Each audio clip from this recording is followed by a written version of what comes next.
오늘 하나님 말씀은 구약성경 에스더 4장입니다. 13절부터 16절까지 같이 한번 읽어봅시다. 시작. 모르드게가 그를 시켜 에스더에게 회답하되 너는 왕궁에 있으니 모든 유다인 중에 홀로 목숨을 건지리라 생각하지 말라.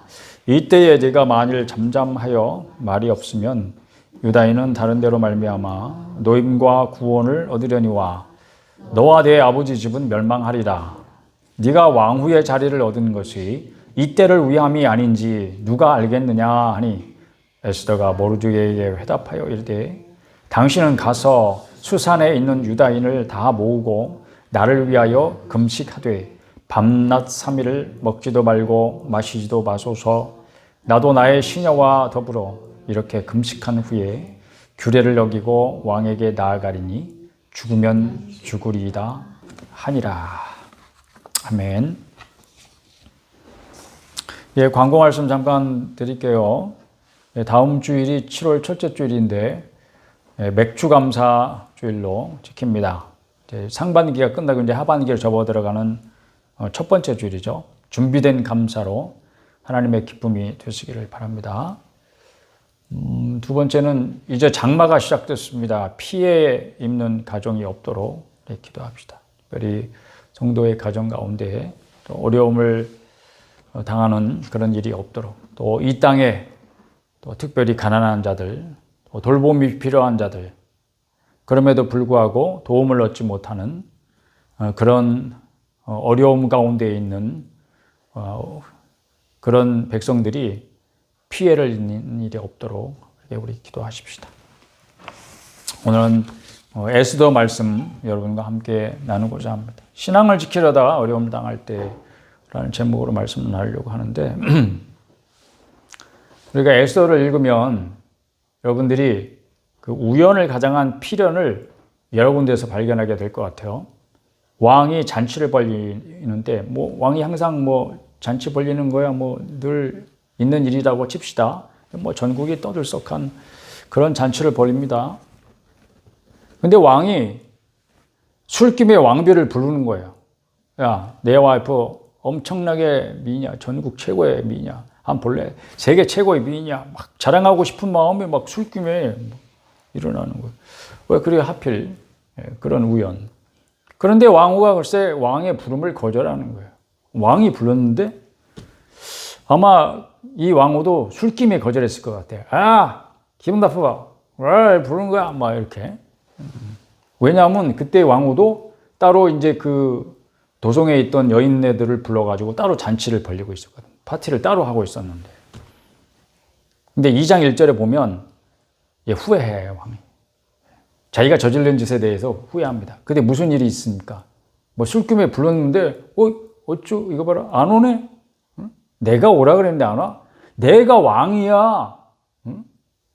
내가 오라 그러면 이 세상에 이거 안 오는 놈이 없어. 가라 그러면 안 가는 놈 없고. 근데 네가 이렇게 막 화가 났어요. 이거 어떻게 처리할까 그랬대.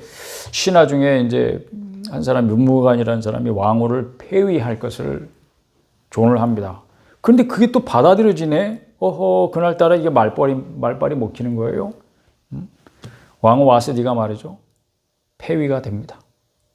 이런 것들이 우연히 일어나는 것 같아요. 그 안에서. 그런데 역사가 일어나고 있잖아요. 역사가. 왜냐하면 이제 간택령이 내려졌을 거 아니에요. 근데 간택령이 내려지는 바람에 새로 왕후를 구하게 되고 에스더라고 하는 우리가 잘 알고 있는 이 주인공이 왕후로 간택이 되는 그런 사건이 이렇게 뭔가 우연히 일어나는 어떤 일들을 통해서 필연적으로 그 당시 페르시아 세계 최고의 그 제국의 왕궁의 최고 권력자의 자리에 바싹 달라붙는 유다인의 한 작은 여종이 그렇게 그 가운데 있게 되는 그런 역사가 우연을 가장한 필연으로 일어나게 된다. 저는 이제 에스더를 읽으면서 이제 그런 걸 느끼게 되는 거죠. 모르드게가 근데 대궐문에서 업무를 수행하다가 암살 음모를 우연히 듣게 돼. 그냥 얻어 걸리는 거지 이게. 그런데 어떻게 돼? 그래서 이제 왕의 목숨을 구해주잖아요. 2장 21절에 보면 이제 그렇습니다. 근데 이 일에 대해서 어떤 보상을 받았습니까? 안 받았어요. 6장 3절에 보면 이거 역시 어느 잠 못 이루는 밤에 왕이 불면증에 시달리다가 그 내시한테 불러가지고 야 궁중일기 좀 갖고 와봐라. 아 잠이 안 온다. 그거 읽으면 잠이 올려나? 근데 글쎄 끝까지 잠이 안 온 거예요. 밤새 그걸 읽는데 모르드게가 어느 날 구테타를 그 암살 모의를 한 2명의 내시를 고발을 하는 바람에 자기가 처단하고 그런 사건을 기록을 했는데 가만히 있자. 얘야 모르드게한테 그래서 무슨 상을 내렸느냐 이렇게 물어본 거예요.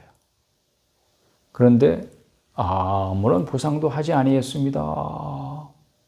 이런 대답을 듣게 된 거예요. 그게 불면증에 시달리던 어느 날 밤에 일어난 사건이야. 이런 모든 것들이 우연 같지만 왜냐하면 그때 상을 받으면 안 되었던 거야. 그래서 그 사실이 궁중일기에만 기록이 되고 상을 받으면 안 되었던 거야. 그 상을 언제 받았어야 되는 거야? 지금 받았어야 되는 거야. 누구를 통해서? 하만을 통해서 받았어야 되는 거야. 근데 이제 저는 여기서 왜 애쓰던가? 그런 질문도 한번 해보고 싶어요. 그러니까 이게 우리가 우연히 일어났어. 이런 사건들은 정말 이렇게 생각해 볼 수밖에 없는 그런 일. 왜 하필이면 지금? 왜 하필이면 그 사람? 뭐 이렇게 물어볼 수 있는 그런 일들이잖아요. 왜 그런 일들이 일어났을까? 뭐 이런 거. 근데 우리가 알 수 없는 일들이 대부분이죠, 사실은. 왜 그 하고 많은 그 아가씨들 중에 하필이면 왜 에스더야? 이거는 무슨 질문하고 똑같냐면 왜 아브라함이야? 갈대아 우르의 사람들이 뭐 우상 숭배자 그렇게 하고 많은 사람들 중에 왜 하필이면 아브라함이야? 이렇게 물어보면 대답할 말이 없어. 왜? 하나님은 왜 아브라함을 선택했는지에 대한 설명을 안 하시거든. 왜 요셉이야? 아들이 12이나 있었는데 그 중에 한 놈은 아무나 애굽에 가도 되는데 왜 요셉이야? 이렇게 물어보면 대답할 수 없는 게 참 많죠. 과학과 같은 이성의 학문이 현상을 연구하잖아요. 왜 그런 일이 일어나는가 뭐 이런 거 나름대로 이게 무슨 일이지? 뭐 이렇게 연구하면 그걸 설명을 그건 이래서 이래. 뭐 그렇게 설명할 수 있잖아요. 근데 그거 왜냐고 물어보면 대답할 수 없는 일들이 참 많습니다. 왜 그런지는 몰라. 현상을 설명할 수는 있는데 그걸 왜 그래 이렇게 물어보면 그건 설명할 수 없는 일들이 많아. 그거는 대부분은 하나님의 섭리의 영역이라서 그런 것이다. 저는 이렇게 설명을 드리고 싶어요. 반드시 그렇게 될 수밖에 없는 영역이 있어요. 그것을 우리는 뭐라 그래? 전문 용어로 하나님의 뜻이라 그래. 그러면 반드시 그 뜻대로 어떻게 돼? 이루어집니다. 그것에 대해서 나는 알아. 너희는 모르지? 난 하나님의 뜻을 다 알아. 인류 역사상 그런 인물은 지금까지 아무도 없었다. 미친 사람 중에는 그런 사람이 있어. 내가 하나님이야. 이런 사람은 있지. 그렇지만 나는 하나님의 뜻을 다 알아. 이런 사람은 없었단 말이에요. 그래서 우리는 겸손히 우리의 무지를 인정하고 다만 하나님의 뜻이 어디서 이루어진 것 같이? 하늘에서 이런 것 같이 어디서도 땅에서도 이루어져야 되겠습니다. 그게 오늘 우리의 아주 정말 중요한 기도 제목인 줄로 믿습니다. 그러니까 우리가 무엇을 기도해야 될까요? 이렇게 물을 때에 하나님께서 저한테도 마음을 주신 게 있어요. 하나님의 뜻이 하늘에서 이루어진 것처럼 이 땅에서도 오늘 이루어지기를 간절히 기도해야 되겠다. 여러분들 그런 같은 마음을 가져주시길 바라고. 3장, 에스더 3장에 보면 하만이 등장하는데 이 유다인의 대적이죠. 유다인을 그 땅에서 완전히 진멸시키려고 하는 그런 계략을 가졌던 인물이 하만인데 보통 부자가 아니에요. 자기가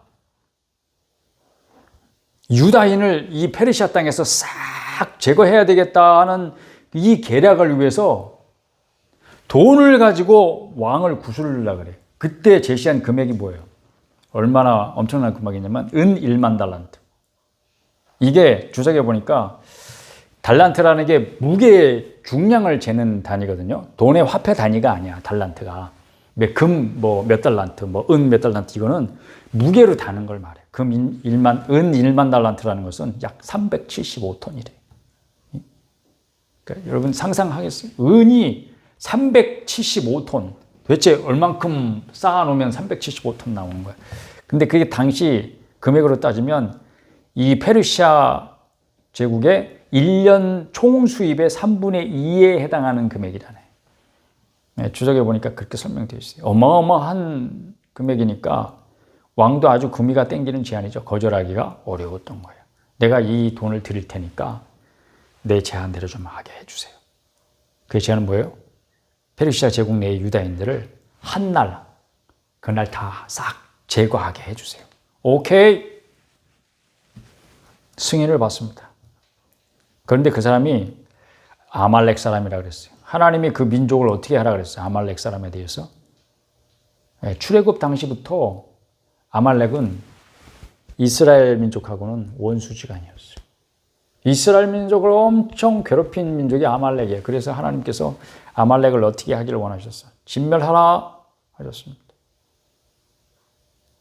그런데 이 하만이 바로 아말렉의 후손인 거예요. 엄청난 거부일 뿐만 아니라 대제국의 황제의 신임을 받는다. 최측근이다. 이건 뭐예요? 부와 권력을 한꺼번에 가진 자다. 근데 지금 이 사람이 누구의 하수인이 되었을까요? 하나님의 족속인 이 유다인을 진멸하려고 한다. 사단의 하수인이 된 거죠. 사단의 하수인이 되어서 유다인을 바사해서 진멸하려고 하는 거예요. 사탄의 계략은 뭐예요? 하나님을 대적하는. 사탄이 어떤 존재예요? 하나님께 반역한 존재예요. 그리고 그의 존재 이유는 뭐예요? 끝까지 하나님을 대적하는 거예요. 그래서 이 세상의 임금이 되어서 자기 하수인들을 이용해서 하나님을 대적하도록 만들려고 하는 게 사탄이 하는 일이에요. 오늘 하만은 엄청난 부와 권력을 가졌을 뿐만 아니라 사탄의 하수인이 되어서 지금 하나님의 백성들을 이 땅에서 완전히 진멸시키려고 하는 계략을 세우고 그 계략을 실현시켜 가려고 하고 있는 중이에요, 지금. 야, 이거 보니까 사탄이요. 엄청나게 부와 권력을 이용할 수 있다는 사실이 드러나잖아요. 하만 같은 부와 권력을 쥔 사람을 조종할 수 있는 그런 세력이 사탄의 세력이라는 게 드러나잖아요. 저는 사탄이 어떤 존재다, 오늘의 주제는 아니고요. 우리의 참된 신앙이 왜 혹독한 시련을 이 땅에서 겪게 되는가. 이제 그 얘기를 하려고 먼저 사탄의 세력과 사탄의 하수인이 어떤 인물이었는가, 그 당시에 이제 그런 이야기를 하는 거예요. 여러분, 우리 주변에 사탄의 하수인들이 있겠습니까? 없겠습니까? 여러분이 알고 있는 사람 중에 사탄의 하수인 노릇을 하는 사람이 있을까요? 없을까요? 한번 잘 생각해 보세요. 그 사람이 사탄이야, 이게 아니고 사탄의 하수인 노릇을 하는 사람들을 통해서 참된 신앙을 가진 사람이 오늘도 아주 혹독한 시련을 거치고 있다. 혹독한 시련 속에 빠져 있다. 그렇게 말씀드릴 수가 있겠습니다. 왜 혹독하냐, 이게. 왜냐하면 이게 그 신앙의 시련이라는 것은 결국 어떻게 보면 자기 목숨같이 정말 나한테 중요한 어떤 것을 내놓아야 할 때가 있기 때문에 혹독한 거예요. 그러니까 순교자가 생기잖아요. 우리 기독교 역사에. 20세기, 지나간 20세기가 지나간 기독교 2000년 역사 가운데 가장 많은 순교자를 낸 시대래요. 초대 기독교가 순교자가 제일 많았을 것 같죠. 무슨 로마 제국 시대에 네로 왕자 같이 기독교인들을 산채로 잡아가지고 기둥에 묶어서 밤새 가로등으로 불태워서 썼다는 그런 아주 악랄한 그런 역사의 한 기퉁에 있는 일화들을 여러분들이 들으면서 그 시대에 정말 엄청난 수의 순교자들이 나왔겠다 이렇게 생각하죠. 20세기가 2000년 역사 가운데 가장 많은 순교자를 낸 시대래요. 우리가 태어나고 자란 시대예요. 20세기가 어디 먼 시대가 아니잖아요.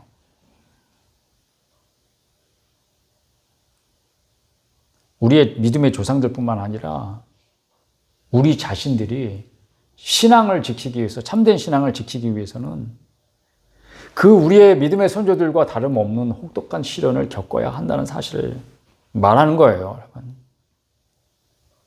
왜 혹독하냐? 대적은 너무나 강한데 나는 너무 무능하다는 데 있어요. 하만은 모든 걸 다 가졌는데 모르드게는요, 할 수 있는 게 아무것도 없어요. 몇 날 며칠 한날에 페르시아 제국에 있는 유다인들 싹 진멸한다. 발표가 됐어요. 온 나라에 이미 다 발표가 됐어요. 그것 때문에 대성통곡하고 있는 한 인물이 있었으니 그 누구예요? 모르드게. 왜? 모르드게 때문에 사실 이 일이 시작된 거잖아요.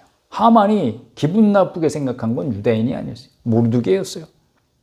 모르드게가 공무원이 돼가지고 궁중 그 성문이 뭐냐면 그 궁정 문 앞에서 보통 사무가 이루어진대, 옛날에는. 뭐 재판도 이루어지고 뭐 업무가 거기서 이루어지는 거, 사람도 만나서 거기서 담화도 하고. 그래서 모르드게가 문직이었는지 하여튼 뭐 공무원이 돼서 그 앞에 앉아 있는 거니까 오고 가는 사람들 맨날 얼굴 쳐다볼 거 아니에요. 근데 하만이 지나가면 거기 있는 공무원들이 다 뭐 신처럼 생각하고 엎드려 절하는데 모르드게만 고개를 뻣뻣하게 있었던 거 아니에요. 저는 뭐 한 놈이야. 왜 나한테 절을 안 해? 기분 나쁘게 생각했는데 나는 유다인이기 때문에 절을 안 한다. 자기 동료 직원들한테 이렇게 얘기를 한 거야. 그런데 그거를 일러 바친 거에 모르드게한테 참 이런 사람도 있어요. 세상에 항상. 그렇죠. 응? 싸움 붙이는 사람도 있잖아요. 어떻게 되나 보자. 모르드게. 넌 죽었다 이제. 어떻게 하만이 어떻게 모르드게를 어떻게 처리하나 보자. 이 사람 때문에 그 사람은 유다인이라서 안 돼. 절 안 한다는데. 왜? 유다인들은 하나님과 왕 외에는 누구한테도 절을 안 해. 그리고 하만이 아말렉 사람이야. 아말렉 사람들은 우리의 원수야. 그에게는 절할 수 없어. 이런 마음도 있었는지도 몰라요. 그러니까 유다인? 그러면 내가 모르드게 한 사람 죽이는 거 가지고는 성이 안 차. 유다인들 싹 진멸해버려야 되겠어. 이렇게 시작한 거잖아요. 그 모르드게는 어떻게 보면 현대적인 표현으로 보면 자기 신앙을 지키려고 한 행동일 뿐이야. 절 안 하는 게 뭐 모르드게 하만이 뭐 기분 나빠서라든지 마음에 안 들어서 절 안 하는 이런 그런 자기 취향이나 뭐 성격의 문제가 아니라 그냥 자기는 자기 성심성의껏 자기가 가진 신앙을 지키려고 그렇게 행동한 것 뿐이에요. 근데 어떻게 됐어? 자기 하나 죽는 걸로 끝나는 게 아니고 자기 때문에 자기 동족이 어려움을 겪네. 여러분 그런 경우를 당하게 돼요. 신앙을 지키려고 한 행동이 오히려 자기 본인과 자기 주위 사람들에게 손해를 끼치는 그런 일이 될 때 참 어렵죠. 당황스럽습니다. 이럴 때 어떻게 해야 돼요? 우리는 쉽게 이렇게 생각해요. 내가 신앙을 지키려고 했어. 그게 하나님 기뻐하시는 일인지 알고 내가 그렇게 나는 내가 가진 신앙 때문에 술자리에 가서도 술 먹지 않습니다. 밥 먹을 때 식사기도 합니다. 감사기도 합니다. 뭐 이런 거는 뭐 그냥 제가 예를 들어서 하는 말이고 뭔가 여러분들이 그런 행동을 하잖아요. 다른 사람들이 볼 때는 웃기는 거. 다른 사람들이 볼 때는 말이 안 되는 거. 야, 술 안 먹는다고 뭐 지옥 간다는 거 뭐야? 뭐 네가 그렇게 잘났어? 너의 신앙이 너를 더 이상한 사람으로 만드는지 몰라? 너 지금? 뭐 이런 식으로 반응을 한다든지. 우리는 신앙을 지키고자 하는 결심과 행동에 대해서 하나님께서는 나를 알아주시고 나한테 상을 주실 거야. 이렇게 기대하는데 오히려 박해가 일어나는 거예요. 오히려 경제적으로 손실이 생기는 거예요. 오히려 정치적으로 탄압이 들어오는 거예요. 오히려 시기와 음해와 조롱의 대상이 되는 거예요. 아유, 그래. 야야, 쟤 예수쟁이래. 야, 쟤 교회 다니는데. 야, 내가 아는데 내 친구도 교회 다니는데 걔 술 먹고 너는 왜 괜찮아? 막 이렇게 시작하면서 뭐 예를 들어 자꾸 술 얘기하는데 하여튼 그게 뭐 비일비재하게 일어나는 일이니까 예를 들어서 제가 설명을 드리는 거예요. 사회생활 하면서 신앙 지키기가 참 어렵죠. 참 어렵다는 게 뭐 생각해 보세요. 사회생활 때문에 어려운 게 아니에요. 사회생활하기가 어려워. 사업하기가 참 어려워. 저는 그런 얘기도 들었어요. 신앙생활 하니까 사업하기가 참 어렵네요. 그래서 어떻게 하라는 얘기야? 타협하겠다는 얘기지. 좀 목사님 좀 봐주세요. 제가 참 어려워서 그러니까 이런 거 해도 좀 봐주세요. 기독교 신앙의 특징이요, 여러분. 신앙이 시련을 거친 후에 정말 다이아몬드 같이 단단해지고 빛나는 거예요. 그래서 혹독한 시련이 있는 거지, 기독교 신앙을 가졌다는 것이 사회적으로 마이너스이기 때문에 어려운 게 아니에요. 잘 생각해 봐요. 그리고 우리의 기독교 신앙의 특징 가운데 하나는 세상에서 환난을 당하는 것이 특징이에요. 그렇기 때문에 어려운 거예요. 잘 생각해 보세요. 그러니까 무슨 얘기냐면 환난을 당하는 것이 마땅하다고. 그런데 마땅히 당해야 되는 이 환난을 피하려고 생각하는 게 옳은 생각일까요? 마땅하다면 내가 당해야지. 그걸 안 당하려고 하는 게 마땅한 건가요? 그 힘든 일을 당하는 게 힘들어. 그게 힘들다고. 근데 안 힘들다고 생각하니까 오히려 어려운 거예요. 그거 아니에요, 여러분. 생각을 똑바로 잘 해보세요. 근데 세상에서는 왜 환난을 당하나? 물론 이것은 참신앙을 가진 사람에게만 해당되는 말이에요. 근데 그건 이렇게 생각해봐요. 거꾸로. 내가 그리스도인인데 세상에서 환난이 없어? 내가 그리스도인인데 세상에 편해? 환난이 뭐야? 이거 위험한 거예요. 오히려 이렇게 생각해야 돼. 근데 여기서 말하는 세상이 뭐예요? 하나님이 만드신 아름다운 세상. 이걸 말하는 게 아니에요. 하나님을 대적하는 세력. 마귀 편. 무신론, 유물론 사상을 가지고 이 세상에 나름대로 부와 권력을 가지고 자기가 힘을 쓰는 사람들, 그런 세력들, 하나님을 대적하는 세력을 말하는 거예요. 왜 그래서 세상에서는 참된 신앙을 가지고 그 신앙을 지키려고 하는 사람들이 어려움을 당합니까? 왜 환난을 당해요? 세상은 자기 편만 사랑하기 때문에. 편애가 상식이에요. 그냥 공정하지 않아. 여러분, 공정이 지금 화두잖아요. 굉장히 중요한 화두잖아요. 공정하지 않은 것에 대해서 여러분들 발끈하잖아요. 뉴스에도 보면 얼마나. 내가 공정하지 않다, 공평하지 않다고 생각하면 막 뭘 해요? 비난하고, SNS에 올리고, 그뿐만 아니라 막 고소, 고발, 난무해요. 왜? 공정하지 않아. 정말 공정하지 않은 건지는 법에 가서 따져봐야 알지만, 요한복음 15장 19절에 세상의 성도를 미워한다고 돼 있어요. 그러니까 하만이 왜 모르드게를 미워해요? 유다인을 왜 몰살시켜버리려고 했어요? 그가 마귀의 하수인이기 때문에 그런 거예요. 마귀는 하나님을 미워해요. 그 존재 자체가. 그러니까 하나님의 형상을 가졌다는 것 자체만으로도 얼마나 밉겠어. 근데 사람이 하나님의 형상이란 말이야. 그러니까 마귀는 사람이 망하면 좋겠는 거야. 그러니까 사람들이 뭘 해, 주로? 망할 짓을 하잖아. 그래서 망하는 길로 달려가잖아. 게다가 예수 믿는 사람들은 어때요? 겉모습만 하나님의 존귀한 형상을 가진 존재가 아니고 그 영혼까지도 하나님의 생명을 가진 자들이네. 얼마나 마귀가 미워하겠어. 그러니까 세상에서는 참된 신앙을 가졌다고 하는 사람들이 환난을 당할 수밖에 없는, 구조적으로 당할 수밖에 없는 세상인 거예요. 이런 세상에 대해서 성경의 교훈은 무엇입니까? 요한일서 2장 15절에 보면 이 세상이나 세상에 있는 것들을 어떻게 하라고? 사랑하지 말라 그랬습니다. 누구든지 세상을 사랑하면요, 아버지 사랑이 그 안에 있지 않다 그랬습니다. 세상을 사랑하면 성도가 아니라는 증거예요. 그 다음 구절은요, 이는 세상에 있는 모든 것이 육신의 정욕과 안목의 정욕과 이생의 자랑인데 다 아버지께로부터 오는 것이 아니고 어디로부터 와요? 세상으로부터 온 것이라. 그때 세상은 무슨 세상이에요?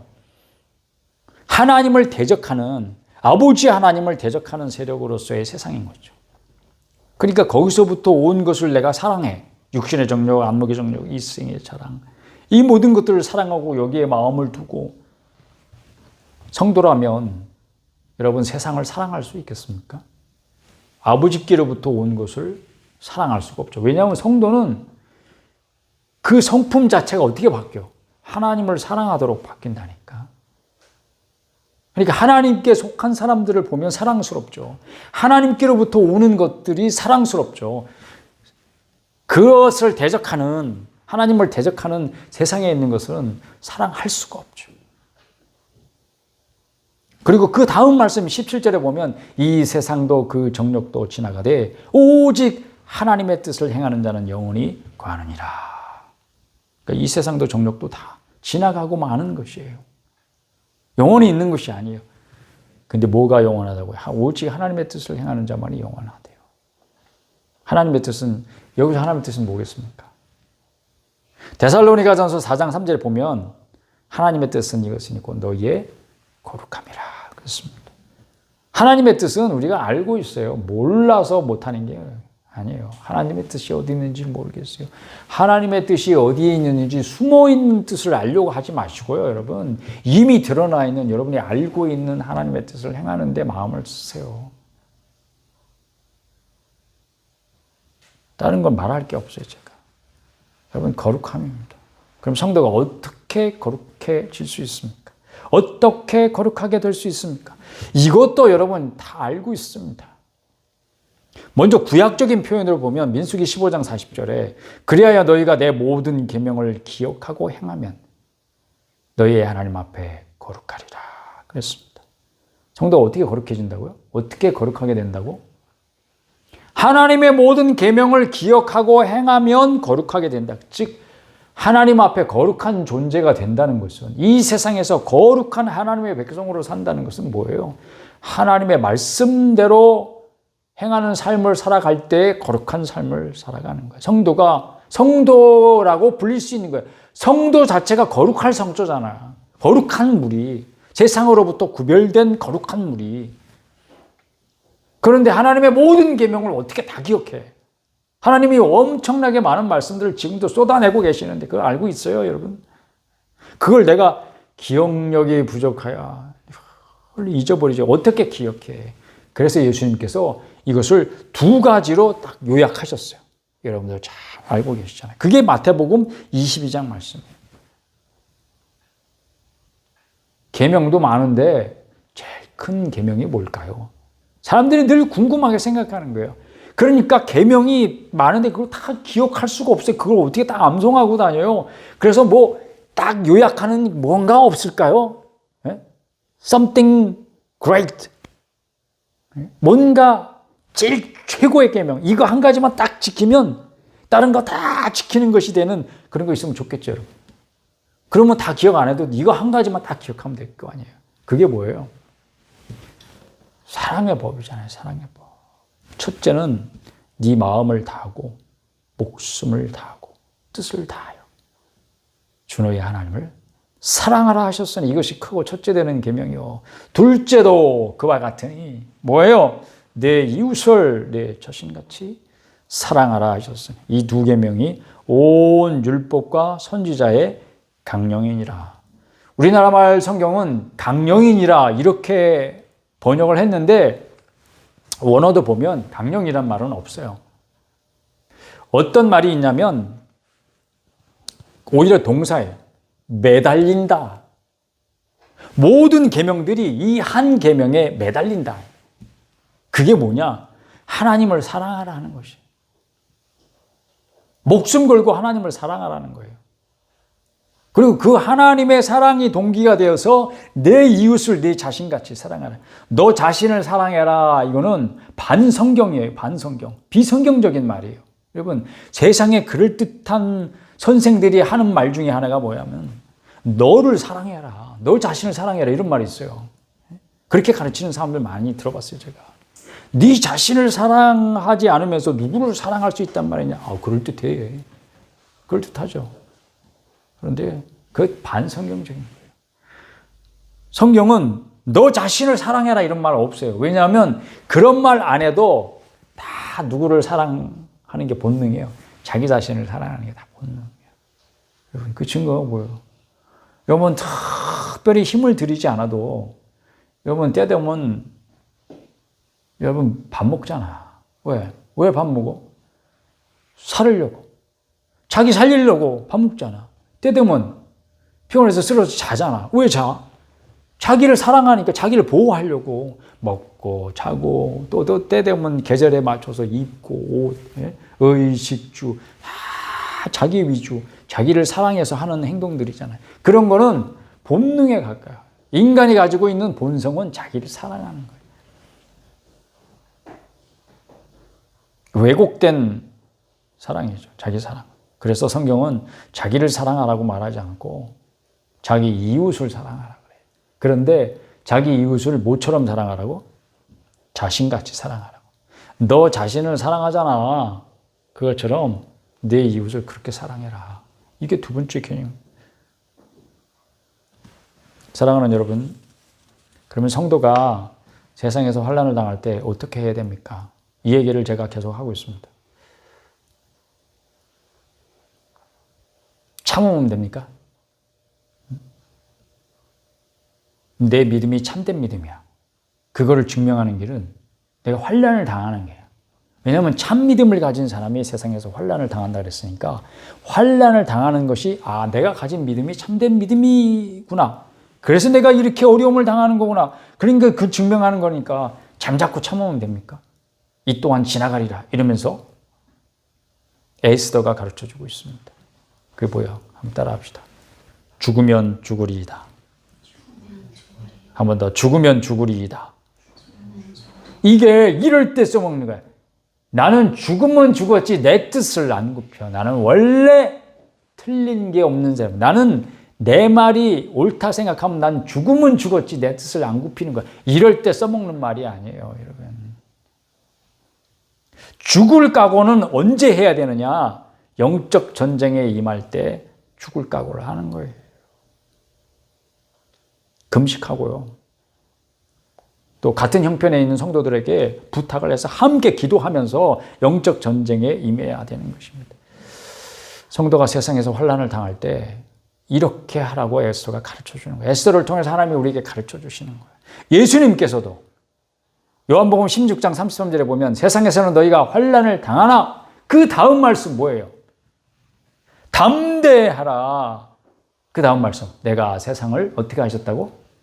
이기었노라. 말해요, 여러분. 내가 세상을 이기는 것 같이 너희도 세상을 어떻게 하라고? 이겨야 된다. 너희도 세상을 이길 것이다. 우리가 예수님께서 세상을 이기신 사실을 묵상하면 어떻게 우리가 세상을 이길 수 있을까요? 예수님이 하나님의 뜻을 이루기 위하여 십자가에 죽으시고 그 죽음을 이기고 부활하시고 그리고 승천하셔서 높이 되시고 하나님 보좌 우편의 영광의 자리에 앉으시고 그리고 때가 되면 이 땅에 다시 오실 것입니다. 그런 예수님께서 죽음을 이기고 부활하시고 승천하신 것처럼 우리도 죽음을 이기고 이 환난을 이기고 부활하고 승천할 것입니다. 신앙을 지키기 위한 싸움이요. 신앙을 지키고자 할 때 겪는 환난을 이기고자 할 때에 왜 죽으면 죽으리이다 해야 됩니까? 예수님도 죽음을 통과하시면서 이기셨기 때문이죠. 제일 중요한 것은. 근데 우리는요. 예수님이 죽으셨으니까 우리는 안 죽어도 되지 않을까? 좀 평화적으로 하면 안 될까? 하만이 싹 몰살시키려고 하잖아, 여러분.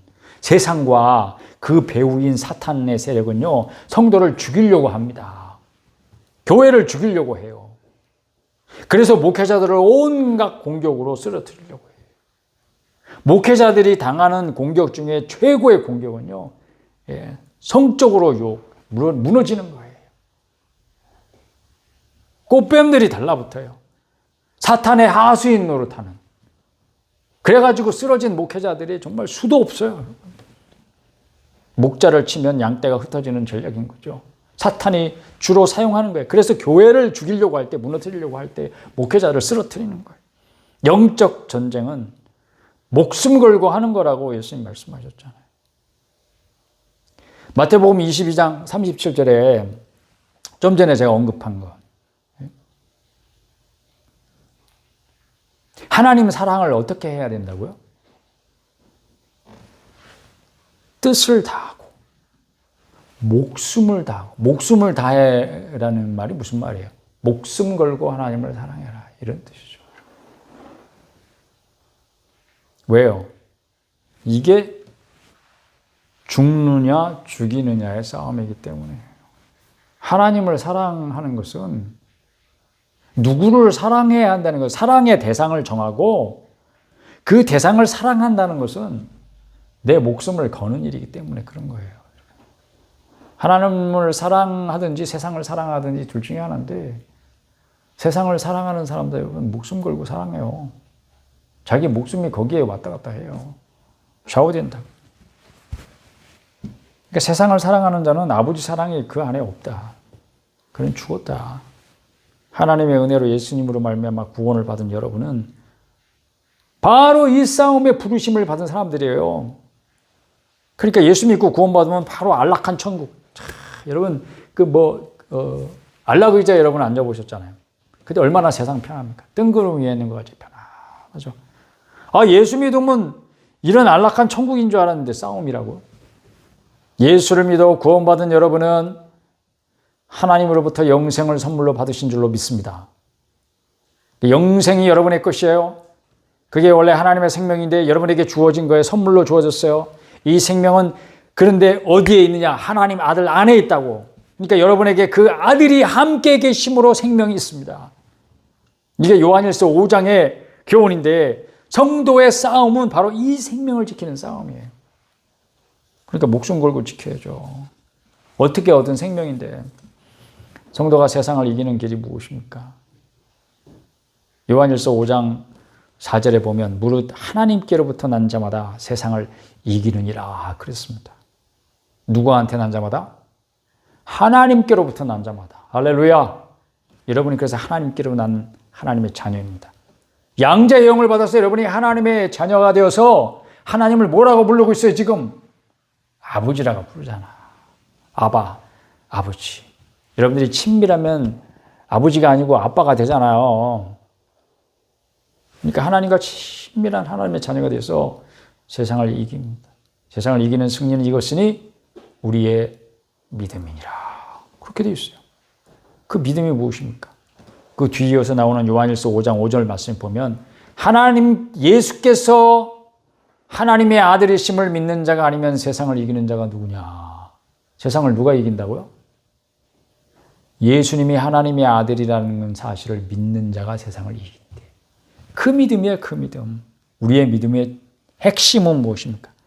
하나님의 아들 예수, 그분을 온전히 믿고 의지하는 믿음입니다. 성도가 신앙을 지키려다가 환난을 당할 때에요. 어디 한번 싸워보자. 그래, 이 순간을 기다렸어. 내가 팔 걷어붙이고 여러분, 덤벼라 세상아. 이렇게 하는 게 아니고 우리에게 생명 주신 예수, 하나님의 아들이신 그분을 믿음으로 의지하고 목숨 걸고 그분을 사랑하는 거예요. 그분에게 내 시선을 고정하고 내 형편과 내 상황과 세상이 나를 어떻게 억울하게 만들고 고난을 겪게 만들고 힘들게 하든지 거기에 눌리고 그 상황에 눌려서 내가 어떻게 반응하고 어떻게 해야 내가 이 상황에서 죽지 않고 살아남을 것인가, 거기에 신경을 쓰지 말고 오직 예수님께 집중함으로써 이긴다고 말하고 있는 거예요. 여기까지 얘기하면 더 이상 할 얘기가 없는 게 이제 결론이에요. 성도 여러분, 신앙 지키려고 한 일이 오히려 자신과 주위 사람들을 어렵게 할 때, 힘들게 할 때, 오히려 경제적으로 손실이 생기고 정치적으로 어려움에 처하게 되고 핍박을 받게 되고 이럴 때 환난이 오고, 그 때문에 또 기도하면 오히려 그 반대되는 일이 더 생겨버리고, 기도하면 응답하신다며, 기도하면 들어주신다며, 근데 오히려 그 반대되는 일들이 더 생기는 것 같아요. 이럴 때 낙심되죠, 여러분. 근데 나는 그런 잘 모르겠어. 난 평안한데. 예수 믿고 나니 너무 좋아. 막. 저도 전도할 때 사실 그렇게 전도하죠. 예수 믿으세요. 너무 좋아요. 제 얘기 들어보신 적 있어요? 그냥 예수 안 믿는 사람하고 뭔가 업무 관계로 비즈니스 때문에 그렇게 만날 수도 있잖아요. 깊이 있는 얘기를 차 한잔 나누면서 막 이렇게 할 수 있는 시간이 아니고 딱 스쳐 지나갈 때 뭐라고 얘기해야 돼요?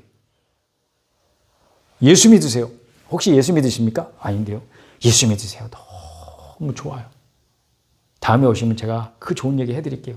이렇게 하고 지나가야지. 언제? 여기 앉아보세요. 자, 하나님이 태초에 천지를 창조하셨어요. 여기서부터 시작하면 누가 그를 듣고 앉아 있겠냐고. 그러니까 제가 그렇게 얘기한다고. 그러나 사실 여러분들이 정말 평안하면 감사할 일이죠.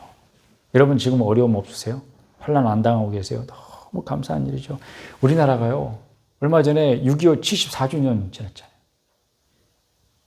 전쟁이 3년간 계속됐어요. 50년 6월 달에 일어나가지고 53년 7월 달인가 휴전했으니까 3년간 이 땅이 말도 못하게 피폐해졌어요.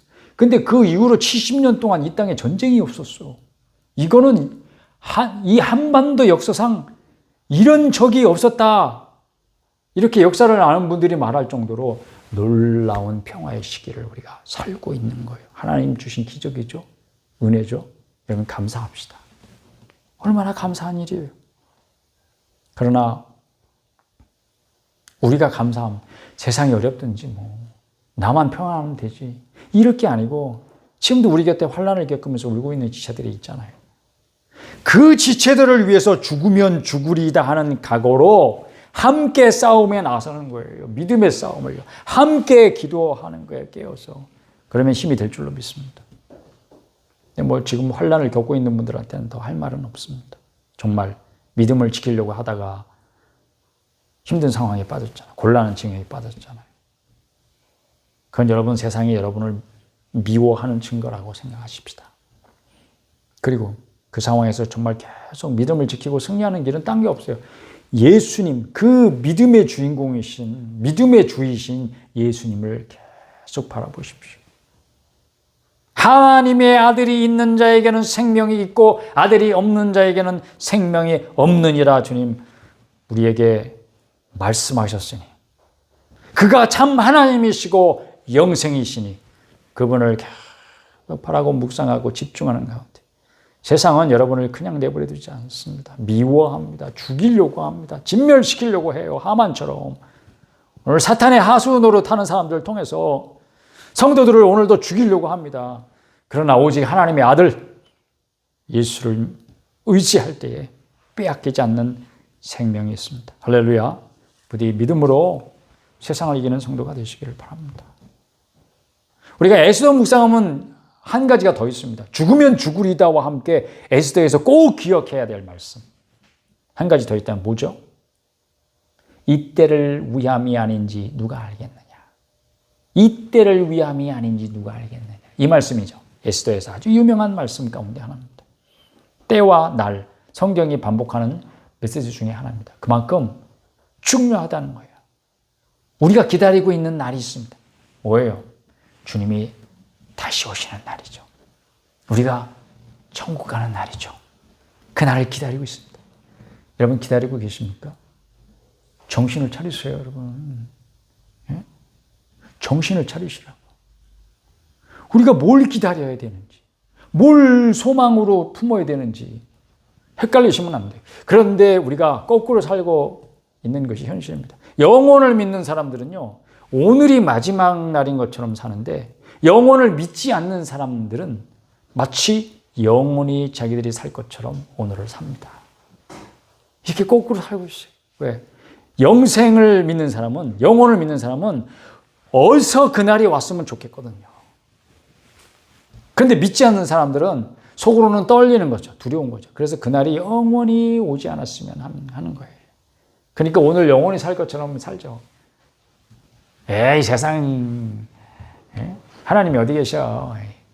천국이 어디 있어? 지옥이 어디 있어? 다 천국이면 천국이지. 때와 관련해서 주님의 분부를 기억하십시다. 항상 기도하며 깨어있으라. 오늘 이 말씀을 같이 읽고 결론으로 삼고 함께 기도하도록 하겠습니다. 누가복음 21장입니다. 누가복음 21장 34절.